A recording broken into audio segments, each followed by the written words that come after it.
these developments we're seeing in the United States.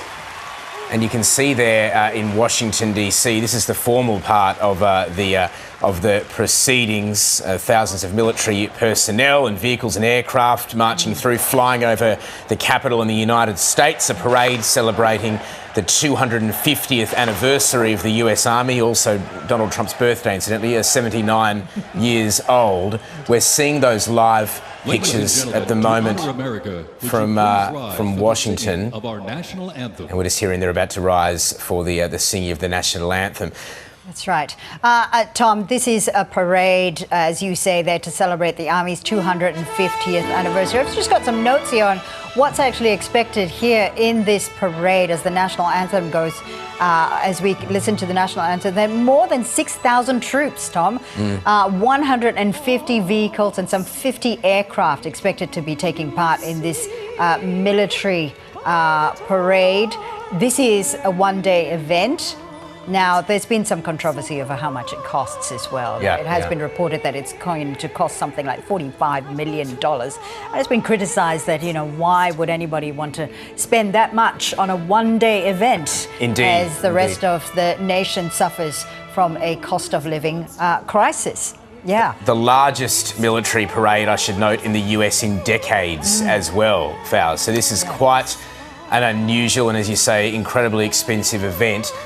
They're the formal proceedings. As this is happening, tens of thousands of Americans feel differently, it seems. They're marching through the, not Washington, I should note, because this is going on, but other major cities in the United States, and the largest protest effort against Donald Trump since his re-election in January. Very much tied to this event, though. They're called the No Kings protests, taking place very much against this backdrop of intensifying fears of political violence.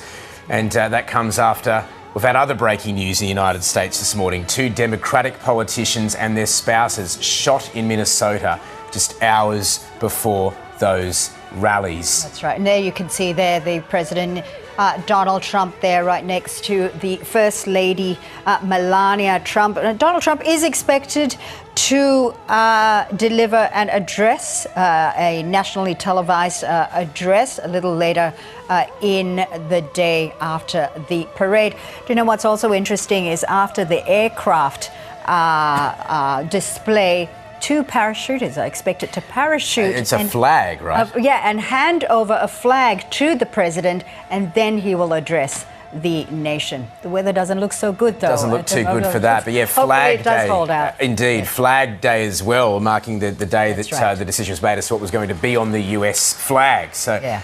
Let's go to our North America correspondent, Cayman Gok there, who's in Washington on the sidelines of that parade. Cayman, I was just watching these pictures coming in a little earlier too, and this really is a showcase and a celebration of the 250 years of the US Army, isn't it? We saw the parade showcasing the history of the Army.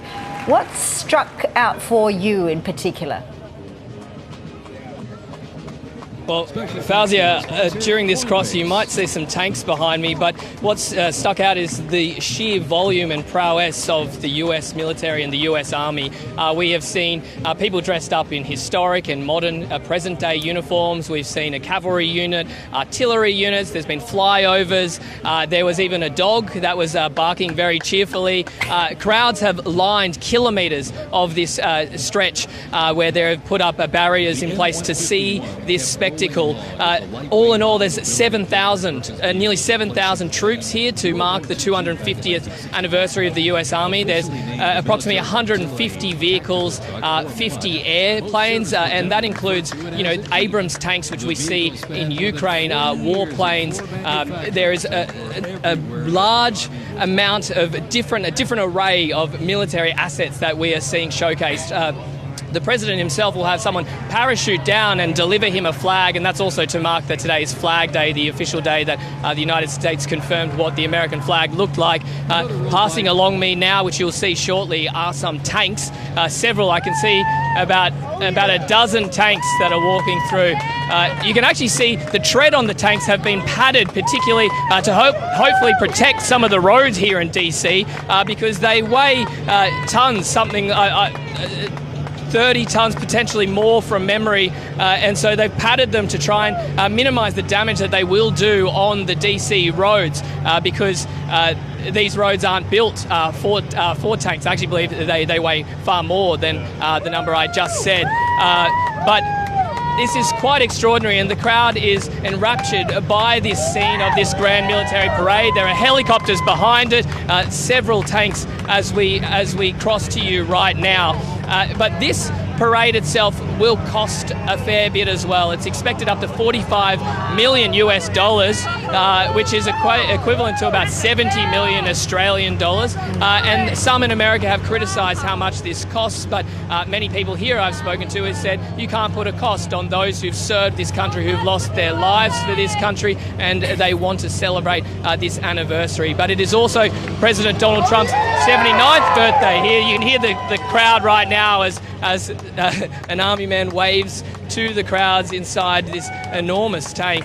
It's quite extraordinary to see just the number. It feels like a continuous conga line of military assets, and the display is quite extraordinary. And that is why so many people have travelled all around the world, all around the country rather, to see this. I spoke to someone who travelled from Houston, another person who came from Missouri, who both either had served or they have family members that served for the United States. But it is the president's also 79th birthday, and that has drawn criticism. Democrats have accused him of making this a vanity project for him. We have seen hundreds of protests around the country critical of the president's actions during his second term in the office, but also his use of the military in recent days with these protests. But given the people here, many people, whilst there are MAGA hats speckled throughout the crowd, many people here are here to support the US Army and to celebrate those people and commemorate those people that they know that have lost their lives as well. All right, Cayman Gok there reporting for us from Washington, D.C. on the sidelines of that parade in the U.S. Capitol. There you can see the tanks rolling in, as Cayman spectacle, isn't it? Saying there that the treads, there are actually treads right around those tanks so that they don't actually chew up the U.S. Capitol's roads as well. It's quite an impressive military parade that's happening there in the United States. As Cayman said, there's some 7,000 troops, 150 vehicles, 50 aircraft, all part of a military parade. Of course, it coincides with the man of the moment, the U.S. President Donald Trump's 79th birthday as well. Yeah.